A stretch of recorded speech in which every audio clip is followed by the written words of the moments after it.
Well, hello and welcome to another video update from me. I hope you're all familiar with I think they've been called fireside chats now, which I quite like, although I haven't got a fire, so I'm going to have to work on that one. But anyway, welcome all.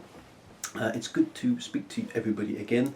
Last video update, I had just passed 50,000 words for my novel, and as you're obviously aware by now, I've finished the first draft, so that is fantastic. Really excited to have got to that stage through a few trials and tribulations on the way, and thanks to all of you out there who've been helping me keep going amidst all that. A few ups and downs, as you're no doubt aware, but it's been actually, to be honest, quite a smooth ride compared to how I thought it might be. It has been hard work, but it's been rewarding. It's been fun, and it's not been outrageously bad. I was quite worried back in, when was it, January, after I kind of got out of this, thinking, well, that's a lot of work and that's quite a lot of pressure and that's quite a lot of timescales and everything to kind of keep involved in. And I was worried that I might have some serious moments where I kind of slipped behind and had some real trouble keeping up. But apart from the one time when, and you all came to my rescue, which was fantastic, thank you very much for that, it all went pretty smoothly. So here I am, first draft completed, 111,814 words. Those 14 words are very important, obviously. The entire story wrapped up in those last little bits. No, not really. Yeah, it's finished. First draft. This is really good.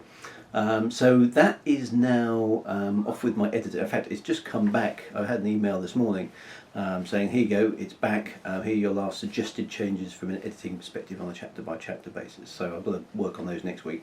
What they're going to do next is they're going to take that and they are going to kind of read it from end to end, just themselves, but also from a selection of kind of alpha readers around the world. They've got an international selection, which is really good, so I should get lots and lots of feedback coming back from that. And then once that is done, I've got to incorporate all that feedback again. So for the next few months, it's going to be edit, tweak, and so on and so forth. There's lots of other bits and pieces in there. What I've got to also do is I've got to review all the pledge awards that I put out. So there's character awards. Some of the high level ones are big characters and big inclusions. I've already obviously put in the draft, but there's bits of dialogue that I allow people to have, which I've got to kind of bake in. And I'm not sure I've got all of those in actually, so I need to just double check all that kind of stuff. And there's a few other bits and pieces in there, names of ships, names of planets and so on and so forth, that I kind of just need to bake into the story. Had a lot of fun with the ships actually. Some people have come up with some really good suggestions on that, so I'm looking forward to bedding those bits and pieces in as well, so that's good. Lots of questions for Frontier. I have got lots of outstanding bits and pieces in the novel. At the moment there's a whole bunch of placeholders in there, little angled square brackets, what I use kind of to say insert detail here when available, and there's loads and loads of those in the script. So some of the ship names still have that. Lots of the weapons right now, the weapons that are used in Elite Dangerous, don't know what they're going to be called. I mean, clearly we've got guns, particle weapons of some kind of autocannon things. We've seen those on the combat video. We've also recently seen proper beam weapons, obviously lasers of different powers. We saw the Imperial fighters with red, presumably relatively low power laser beams, and we've seen some of the capital ships with bigger weaponry. Is that a plasma accelerator on top of the Imperial ship? Who knows? I don't know. I'm kind of hoping it was, but maybe it's just a big laser. I mean, I've been indicated that it's a big. Actually, you can see it there going past just a moment ago. Maybe just a big laser. We'll have to wait and see. But I don't know some of that detail. We've seen that there are kind of ship-to-ship torpedoes, heavy-duty kind of ordnance there, and that's quite interesting. And we've seen a few missiles and things flying around in previous videos as well. So we know the kind of weapons that are there, but we haven't got any of the detail on the wattages or the power or the relative capabilities of all these things. Similarly, the shielding technology, we've seen it, haven't got the details on how all that kind of stuff kind of hangs together. So there's a lot of stuff that still needs to be done, even though the story works. A lot of the detail isn't there yet from that kind of stuff. But the other big thing that we're waiting for, which we were promised, is slightly overdue. So there's a subtle hint there for Frontier. Am I allowed to do this? I suppose I am. It's great fun, isn't it? subtle hints are here again, is we need the star map. We've been promised this amazing 3D star map, and we've seen tantalising views of it with the orrery art mock-up with a slightly dodgy comet, if you remember, which I complained about on the forums. But we need to get that, because at the moment we don't know where any of the stars are. We don't know where the star systems are, so we can't really say that the trade routes and voyage that our characters all kind of go through is actually in the right place or not. And we need to have that detail, because otherwise it's kind of like planet A and planet B and system C, and it's kind of like, no, we need to have that. The other tantalising thing, obviously, is the hyperdrive system.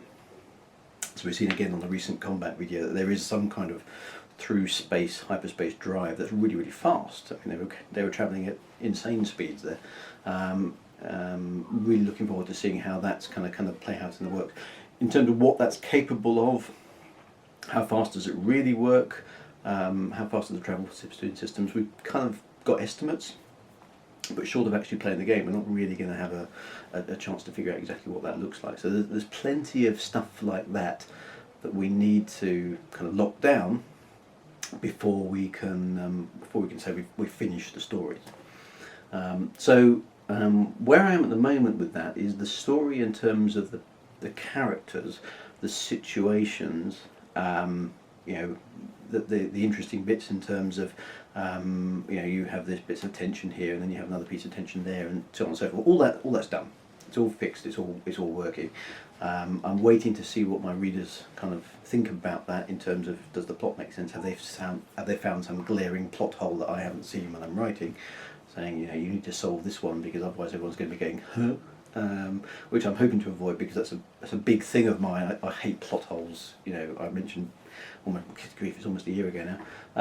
The one in Star Wars is the classic one. Why doesn't the Death Star just come out of hyperspace on the right side of the planet and blow the rebels up before they get a chance to launch? It's a good question. That's what I would have done. So it's stuff like that. It's kind of like, you don't want to go back in hindsight and think, well, that's rubbish, because it's a good story, but there's this glaring problem with it that should have been fixed. And I'm hoping people will pick up any issues like that I've got. The other thing that I've been playing around with there is the ships.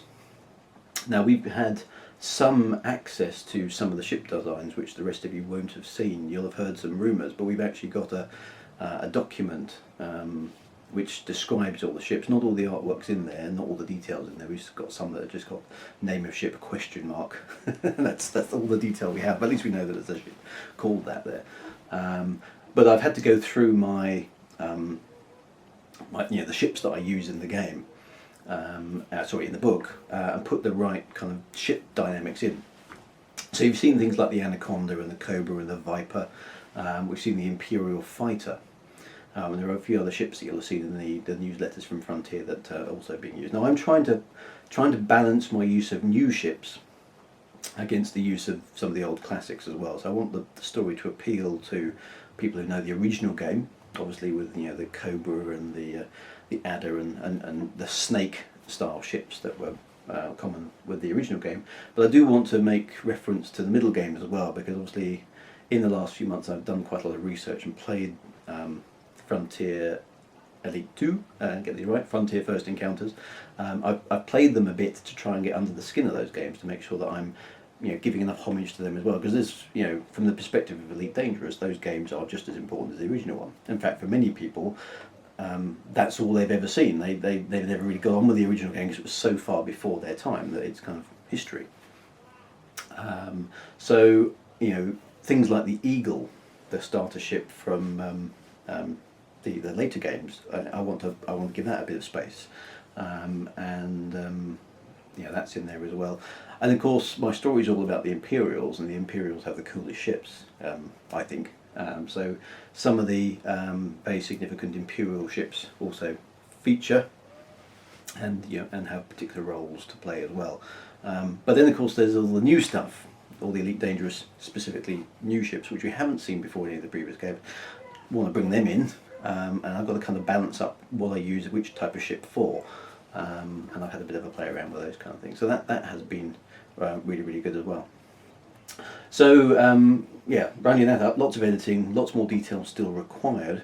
Things are beginning to hot up. There's some good stuff. We've just had that amazing combat video, which I've already pinched and redefined my own trailer with. That was fantastic to see for me. I mean, it was just enjoyable to watch because it's like, yes, it almost looks cinematic. It's almost like a film. The music was great. Really enjoyed the kind of epicness of that John Williams-y style from this new composer Erasmus Talbot, which is just a brilliant name, isn't it? Erasmus, yeah. What's your name? Erasmus. That's fabulous. I really like that. Erasmus. It has to be said with some sort of Carlsberg voice, I think. Erasmus. So that's brilliant. So I think that's a really, really good choice of composer. Looking forward to seeing that actually what he does in some of the quieter moments, because you've got two great big spaceships having a punch at each other, and so it's going to be epic themes, lots of choral stuff. Big hits, big silences, and then tension.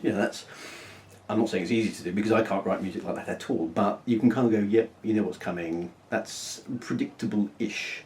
So I'm quite looking forward to seeing what he does with the slightly different, more reflective parts of the game, because if you cast your mind back to things like Homeworld, they had that almost Algerian kind of Far Eastern flavour to the music, which made it very, very different to anything that had gone before, made it very distinct. And I'm hoping they nobble something like that for Elite Dangerous to make it a little bit different. Because at the moment it's kind of Star Wars-y, Battlestar Galactica. It's not that distinct.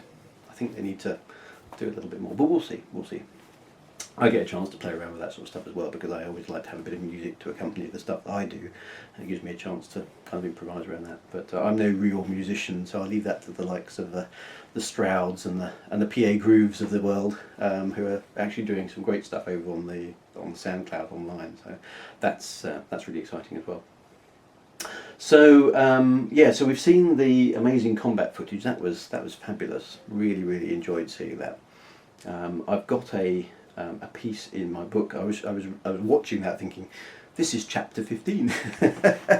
I've actually got, small, very, very small spoilers. Actually, I've got an Imperial cruiser and I've got a Federation battleship, along with a whole bunch of other ships having a poke at each other, and one of the confrontations, and it was just like, that's perfect. Can I just pinch that, because that's what happens. It's like one of the things I'm hoping to be able to do come the alpha and the beta versions of the game is to put the game on screen and somehow sort of set up situations where I have those ships on the screen and can maybe manipulate them a little bit. I'd love to know how they built that video, whether they've got some kind of script mechanism for the game, where as developers they can say, I want a Imperial battleship here, and I want a Federation battlecruiser over there, and then I want them to attack each other and then chuck a few other ships around. I don't know whether that's how they do some of their early testing or not. But if that is doable, if that's accessible to me, then I'm hoping to kind of use that to kind of make some spaceship movies, basically, which will illustrate certain aspects of what I'm doing. So I don't know if that's possible. If it is, then that would be great. Even if it isn't, just being able to film parts of the game and extract that as part for that, for trailers and stuff will be great. But I'm going to have to build a new PC for that, because all I've got is my little laptop, which you can see behind me, which is all very well for running videos on, but and doing a bit of basic recording. But it's not going to be up to running a very, very in-depth 3D game and then trying to do video recording capture from the screen at the same time. That's not going to work. So I'm sort of saving my pennies at the moment for a new PC, because I'm going to have to run Elite Dangerous on something. I doubt it's going to be all that impressive on my laptop, so got to figure that one out. But of course we don't have any specs for it, and I haven't built a PC in over a decade. So the last time I used a PC, a Voodoo 2 graphics card was cool, and people don't even remember what those are now. So I've got a bit of homework to do on what a good PC actually looks like nowadays, and try and figure that out. So that's all in the future. But the alpha isn't that far away now. What we're now at the end of September, and we are looking at the alpha in December. So 3 months, 12 weeks. It's not very long at all. There's so much work to be done between now and then. But what we've seen from Frontier so far is absolutely fabulous. It's really, really good. So I'm very excited about that. What else? Well, the Battle of the Publishers heats up. My fellow author John Harper down in New Zealand, I spoke to him yesterday morning. or yesterday evening, depending on which side of the planet you're on. Hello John, good to see you, good to chat. We are now joint forces with Fantastic Books Publishing. His book's been accepted by them as well, which is excellent news, and that means we go into bat with 2 books from the same publisher. You probably remember back from the Kickstarter that Galance, which is the biggest sci-fi publisher, I think, in the UK, took 3 licenses as well, gave Frontier £13,000 as pinched 3 of the writers' backs, and they've apparently got some pretty hard-hitting sci-fi authors out there writing these books. Now we haven't heard hide nor hair of them since that that pledge back in January. All very exciting. At least we know there'll be a stack load of books coming out, which is pretty good. But we don't know much about those, and I'm working with John, working with Fantastic Books, and again a shout out to Dan Grubb at Fantastic Books, doing a great job, sir. Keep it up. Thank you for all the feedback. We are relatively small fish going into bat against this big publisher, so that's going to be quite interesting. So there's been a bit of activity. I launched a new website, social media stuff, trying to get the groundswell of stuff going, and trying to get a little bit of a land grab on the internet, which is all good stuff in terms of promoting your novel. So that's all underway. There'll be more of that, more press releases, more websites, more interviews, more blogs, all sorts of stuff coming. So keep an eye out for that, because it gets more frenetic from now on in rather than less, I think.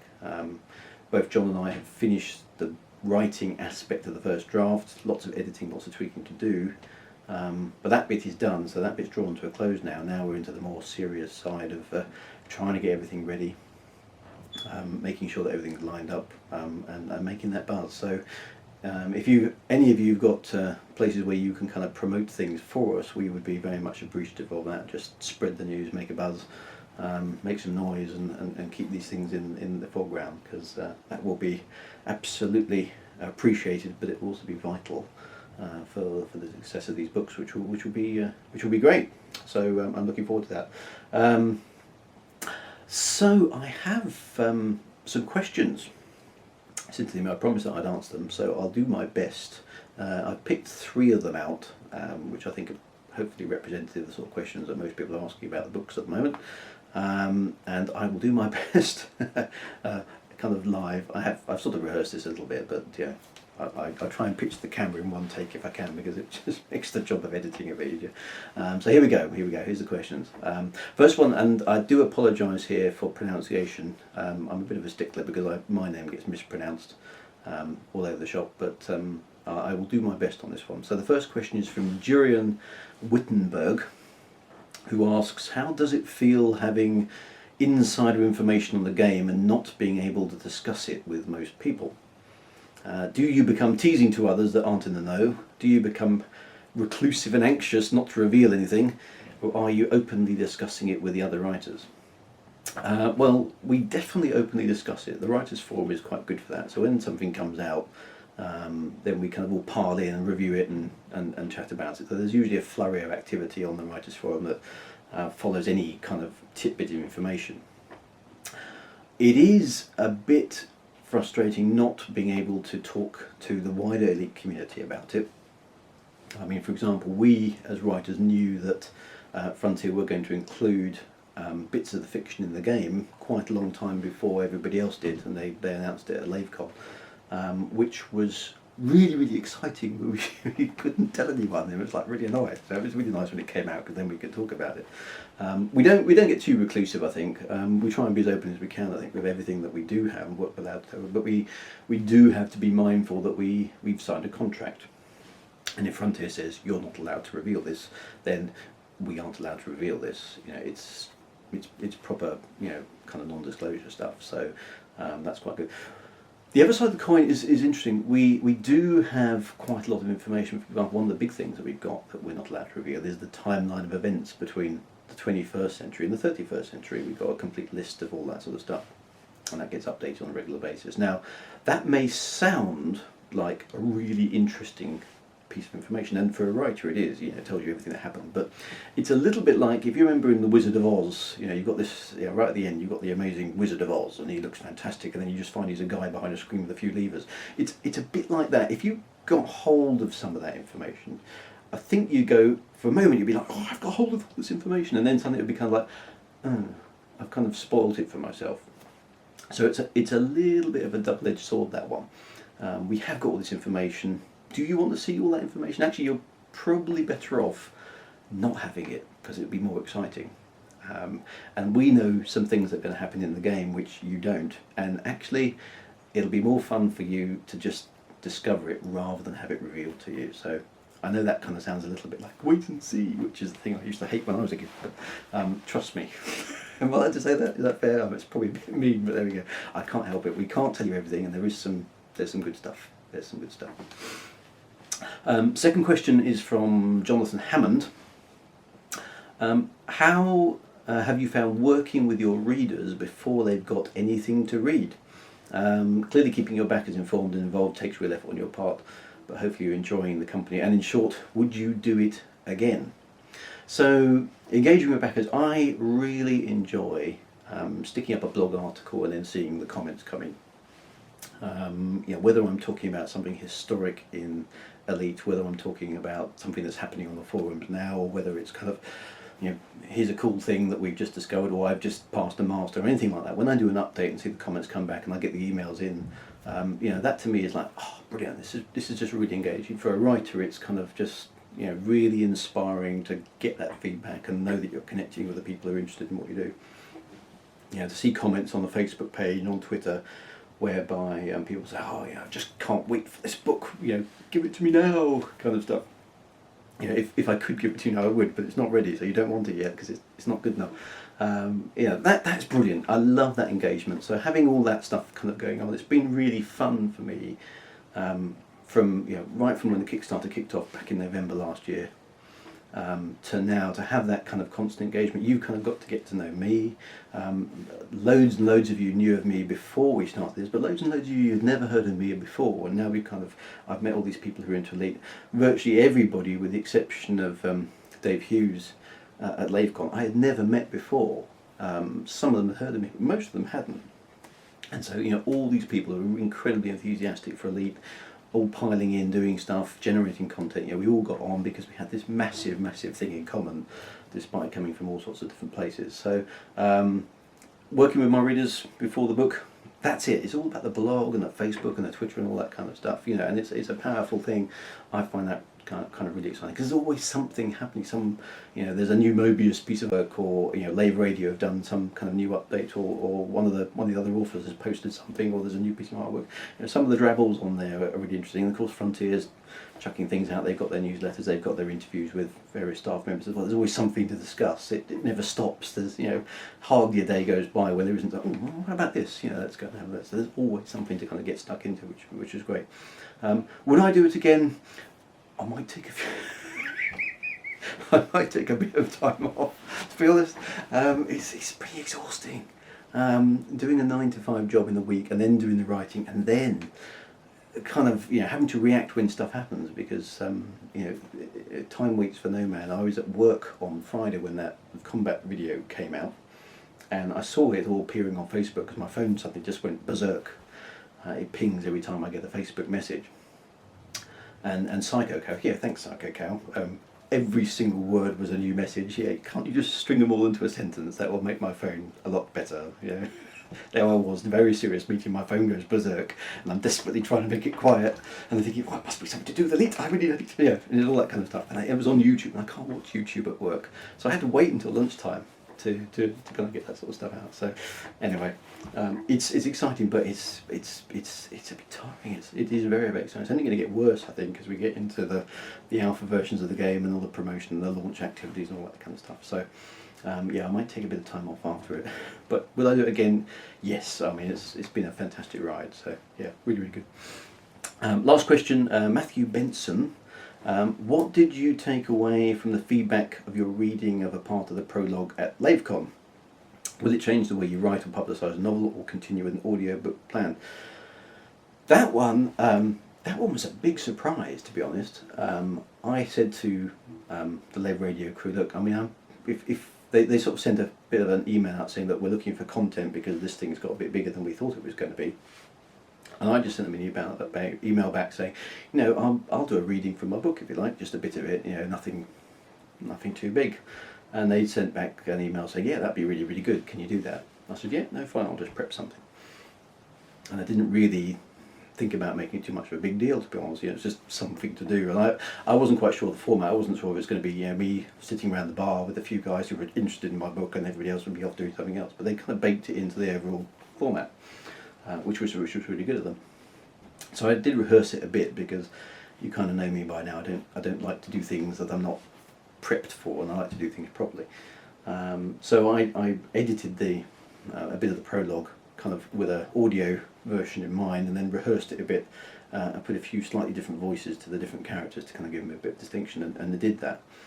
And anyway, I did it. Yeah, I did it at LaveCon, and you know, loads of people came up to me after saying that was just really, really good. And in fact, Dave Hughes, Selesn on the forum, said his wife was so impressed that she might actually end up buying the book, and she's not a sci-fi fan, which was like, oh, great, fantastic. So it seemed to be really well received, and I was quite surprised by that, because I mean, I think, you know, it was nice to get the compliment, and you know, all writers love that kind of stuff. But you know, the question was basically asked, so you are doing an audio book then? I was like, I haven't really got it on the plan. You know, I know Kate Russell was doing one. And some of the other guys are kind of looking at it, but you know, that's an awful lot of work, and you know, again, you'd have to do it to a high level of quality, and and people kind of like, no, you are doing an audio book, and I suddenly realised it wasn't a question, it was an instruction. So it's kind of like, oh, yeah, I'm doing an audio book, well, leave it with me, I'll work on some details. So I kind of well, I was kind of browbitten in submission to go into LaveCon, and then I'm kind of been browbitten into submission to doing an audiobook. So yes, I can confirm, as I've put on my blog, there will be an audiobook. I'm trying to work with Fantastic Books as to exactly what format that will take at the moment. It may be me, it may be some actors doing it, we'll have to wait and see, but there will be an audiobook, and it will be available to the pledges. I've got to just have a quick look at my pledge award and see where that would sit in those things, but you know, I'm not going to be funny about it, because I think get the story out in front of as many people as possible. That's on my kind of view. And you know, there's a double thing there, in the sense that if you've been listening to the LaveCon recordings, you'll know that my eldest son is dyslexic, which means he struggles to pick up the written word in a normal sense, which, you know, as a writer for me is incredibly frustrating. And he loves good stories. He absolutely adores what's going on with Elite Dangerous, but the written word, quite hard for him to access.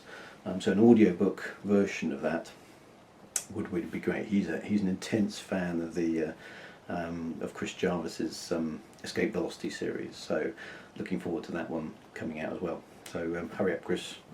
You know who's waiting, and they're getting demanding, so stay on it, please. Okay, so the other thing I mentioned was the competition I ran when I launched my website last month.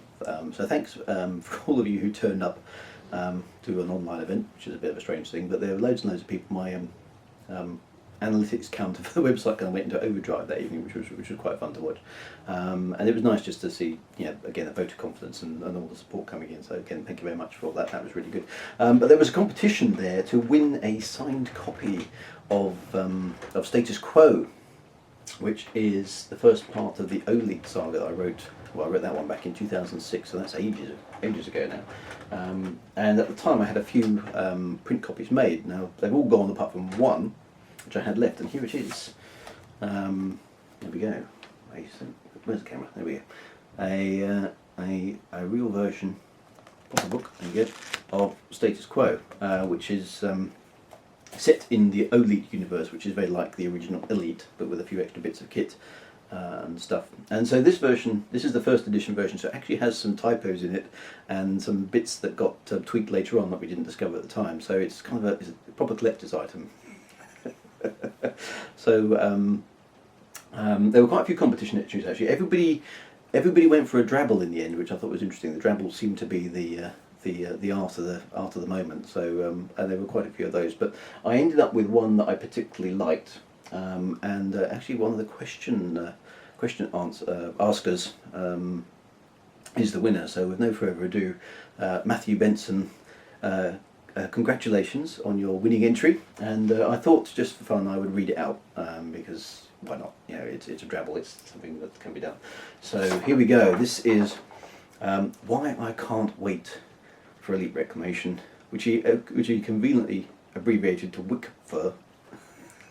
Yeah, that's what he did. But there we go. Well done, Matthew. So Matthew Benson, why I can't wait for Elite Reclamation. An eternity passes. Nothing. Not even a suggestion. Hope, desire for sure, but nothing tangible. Then a Kickstarter project, wallpapers, videos, a community. Eventually we're promised a game, but wait, there's more. Books too. And not just any books. Official Elite books. We all remember Robert Holstock's wonderful start to the canon, The Dark Wheel. And now new authors arise, ably led by Drew Wager. Kickstarter of Kickstarters. The excitement builds. Tension. 1,000 words, 2,000. A reading, a podcast, 90,000, 100,000. I'm desperately awaiting my fix of all things Elite. I love you, DDF, but nothing surpasses my desire for Elite fiction. What could you say? Round of applause for him. Well done, Alec. That was very good. So congratulations, Matthew. If you want to get in touch with me by email, give me your address. I shall send you your copy of Status Quo, and let me know what you want me to write in the front, because it's kind of all just blank paper waiting for you, for whatever you want on there. So congratulations. Thank you all for turning up to my launch. That was fabulous. That was really, really good. So to round things off, I had one other question, which was, what does my wife and family think? I'm getting quite nervous now. What does my wife and family think of everything I'm doing? You know, what do they make of it? What's their opinion on this whole Elite Dangerous, Elite Reclamation, book writing game thing that's kind of taking over my life this year? So I can't answer that question. So I will move aside now and go and ask them. So anyway, stay tuned and we'll be back. Right, let me sit down. Okay, so I have here my two boys. The younger generation. The younger generation of Elite Dangerous. So when you get completely wiped out in the game by some younger people, it'll probably be one of these two who does it. Let me just introduce them. We've got Mark, who is, how old are you? 13. 13, so a teenager. And we've also got Josh, who is 9. And when are you 10? 23rd. So in about a week's time. Just under 10 days. Okay, so that's really week good. tomorrow. So some of the guys out there who've been following my book have been asking what you guys make of this whole Elite thing. So if I can ask Mark first, what do you think about Elite and your dad writing a book and all this kind of good stuff? What do you make of it? Well, I think it's really good that my dad's writing a book because he's got a lot of spare time. Is he? Yeah. So and all my friends think it's good, so I want him to do that as much as he can. I like him doing the book because it's his time, it's what he wants to do. Also about Elite Dangerous, it's really interesting for me because I don't know any of the other Elite games really. Because you weren't born, were you, basically? I wasn't born. That's why I'm here. When were you born? Which year? 2000! The year 2000, so that was 7 years after the last game, I think. So that's really good. So, Josh, what do you make of this whole Elite thing then? Well, it's amazing. It's amazing. Yeah. It's amazing. I like how you've already got some gameplay videos. Yeah, they've been really good, haven't they? And I'm like, how is this already good and alpha hasn't even come out? So you were talking about the combat video, you just saw the other day? Yeah, because we stuck it on the telly, didn't we? Yeah, we watched it about 7 million times. Yeah, literally. So when you looked at that, what was your sort of reaction? OMG! Which I think was the reaction that the Frontier people are looking for, actually, which is really, really good. Okay, OMG! cool. And I like how the shields show up in the Pacific point you hit them. Okay. So if you shot them on the left side, like half of the shield would show up. Yeah, that was very cool, wasn't it? Very Mm. good. What did you make of the big ships? They were really good as well, weren't they? Yeah. OMG! OMG, okay. Oh, So Mark, what did you make of that combat video? Well, I thought it was an animation. It wasn't actually game footage. Yeah. Until I asked, I thought that's not game footage. It's like when I said, "Is that game footage?" He's like, "Yeah." It's like Because it kind of blows. OMG! it does blow the mind. OMG's the word. So because it's a step beyond what you can see on even like a PS3 or an Xbox 360. Yeah. Isn't it? It's showing how much the graphics are advanced in that. Yeah, type of and graphic. including the Wii.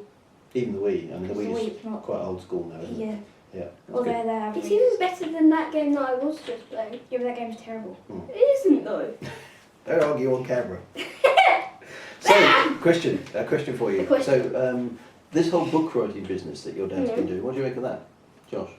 I think it's really good how my dad, That's me. that's you, he writes books for mostly Elite games and things. Space stuff. Yeah, space stuff. Yeah. Stoof. Because you like writing stories as well, don't you? Yes, I have You're a bit been of a writer. writing a few stories, but they haven't actually been completed yet. You've got to keep working on it, fella. Yeah. That's good. That's good. And you're not so much into Writing. reading the stuff, are you? Because No, I'm you dyslexic. got dyslexia, which Ah, so it's disappointment. is steady on you. So you've got that, but you really like the audio stuff. Or don't you? audio stuff, so I like Escape Velocity because I can listen to it Which and I makes don't a have big to read difference. it. Which makes a big difference. So if I could get my book, which I'm definitely planning to do, turn into an audio book, that'd be more interesting. Yeah, wouldn't it? Yes, it would. Okay. So It's that's like good. Even torn and for me. states quite. I can't read, but I want to. Yeah. Even for me, it would be helpful in audio. You like an audio book as well. Yeah, but Okay. I don't mind reading it. That's cool. So we've got the alpha coming out in about 3 months. We've got to build ourselves a PC to put it on. Build! Yeah, well, probably build. That's the cheapest way to do it.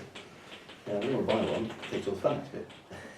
So Yeah, we're gonna- we're building a supercomputer team, Yeah. you know, Mark. Yeah, We're building gonna have like something. 62 screens of one of those. I might have to let you down a little bit. OMG!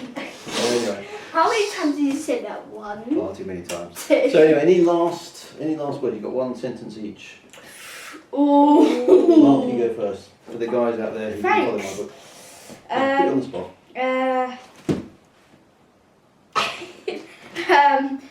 No, maybe we'll come back to you in a minute. Josh?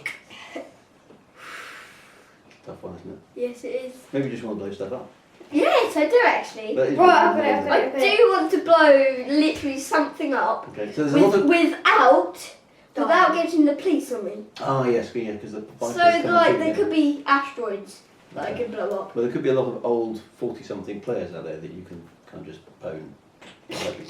Yeah, go do that. Oh Mark, wait, Mark, one last thing. Right, if you have never read his book, read it now.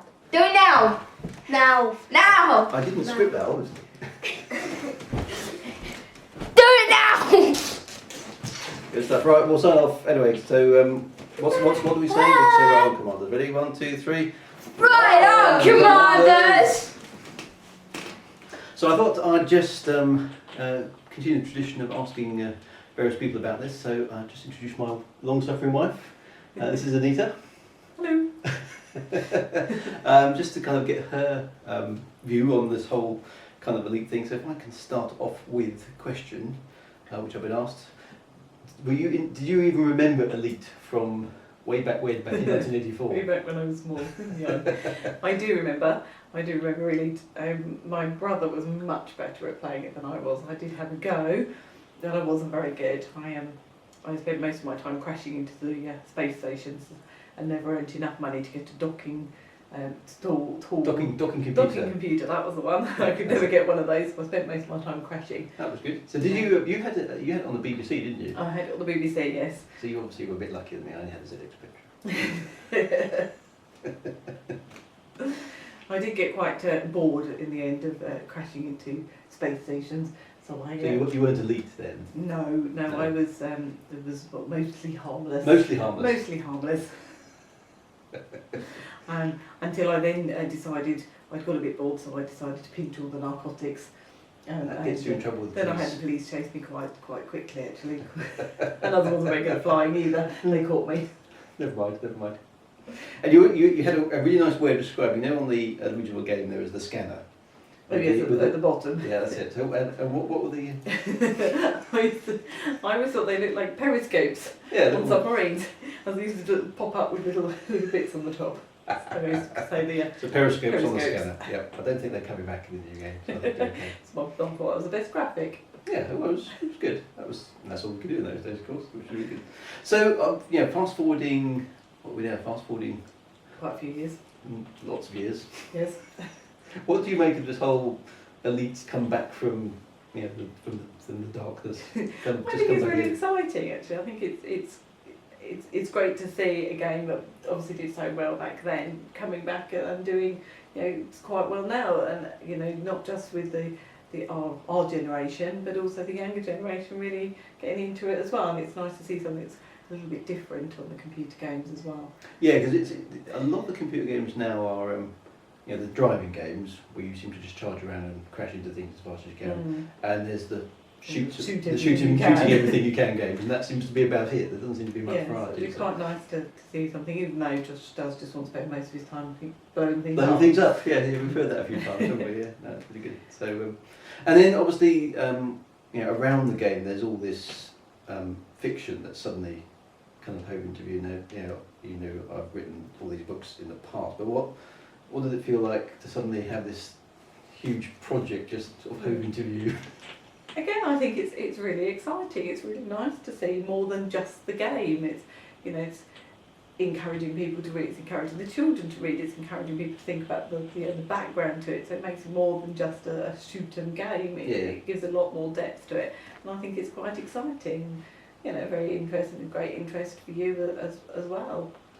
No, that's really good. That's really good. I mean, is it how intrusive has this whole writing thing been, kind of in terms of family time? It's obviously had quite an impact on the family time, but you're very good because you try and keep it down to a minimum by using all your sort of train journeys and things, and it's just become sort of part of the household really, and I think it's great. It's another one of your eccentric hobbies, really. One of my eccentric hobbies, yes, I do have a few, which there we are. I try and finish some of them sometimes, some of the projects, but there we go. Yeah, that's good. That's good. And we've got the launch party to which we're now invited. So, are you kind of dreading that? From it's going to be a whole bunch of geeks in the room talking about computer game. I think there's quite a danger of that. There is probably a danger of that. Elite Dangerous. Lots of geeks. But yeah, it's you've got all these, you've got publishers and you've got this kind of press thing building, and you've got this game that's come back in 30 years. What does that feel like? Kind of, I know we're 6 months away from it, but it's a mixture of feelings really. It's quite daunting for me to sort of think about meeting all those people, but on the other hand it's quite exciting to start meeting some of the names I hear you talk about. It'd be really nice to meet them and see if they're all as mad as you are, really. I'm sure some of them are particularly mad. And just a word to Psycho Cow out there, if you Photoshop anybody from this video, you'll be in trouble. That's brilliant. Thank you. That's my long-suffering wife, Anita. Thank you very much for that. Absolute pleasure. And obviously, right on, Commanders. See you soon. Well, hopefully that was revealing. So all that remains for me to do now is again say thank you to all the pledgers out there, all the fans, all the people who are supporting me. It's been a ride, it remains a ride. I think we've probably not seen anything left. I think we're going to see a lot more stuff of excitement now coming out from Frontier as they close down towards the alpha and the beta phase. There's a lot more game footage coming out, lots more discussion, more and more of the books that get into a finished state. So we're going to see kind of that stuff coming through, and I think as we prepare for the launch in March, there'll be a lot more promotional activity and stuff going on. So stay tuned, keep an eye on the website and keep everything up to date. I will be back whenever I've got something of big interest to talk to you about, and I look forward to whatever happens next. The universal excitement of Elite and Elite Dangerous and all these books just keeps going. So once again, thank you very much, and look forward to seeing you soon. And of course, right on, Commanders.